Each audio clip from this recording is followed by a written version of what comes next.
The reason why it's that kind of unique partnership really is that there are clear links to mental health when it comes to stalking. So in our research we looked at just over 100 detected stalking cases, and we found that conservatively about 57% of those had underlying mental health issues. And so sometimes police officers might not be best placed to actually understand what that means when they identify it in the first instance. So this unit will provide that kind of safety net function. So within stalking there are different typologies, but one of the typologies is a rejected stalker, and that makes up about sort of like 45 to 50% of all stalking cases. And that will be in the context of like domestic abuse, so a prior intimate relationship normally.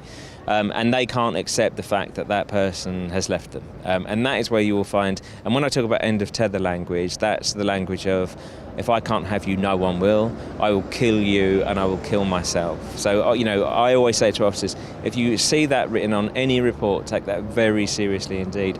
And that is where you will get people who will murder, and they will sometimes murder their own children, that kind of thing, quite spiteful acts. Persistence and recurrence are big issues for victims, because a question that's often asked by victims is, when's this going to stop? Or if it stops, how do I know it's not going to start again?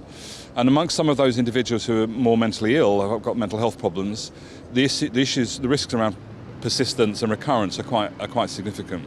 I think over the years why we're seeing more of an increase is that when I've spoken to victims, and we recently did a consultation for the Mayor's Office, the Violence Against Women and Girls strategy, I met with over 100 survivors, and many of them were domestic abuse victims, and they were experiencing stalking, and yet they hadn't identified that they were being stalked. So it is about raising that awareness so the victim understands that what they're experiencing is actually criminal, and that they can report that to the police. And then we've had victims report to the police over the years, and it's just due to lack of expertise, because it's such a complex crime, that the police weren't giving the right response and recognising and joining up the dots to see the pattern of behaviour.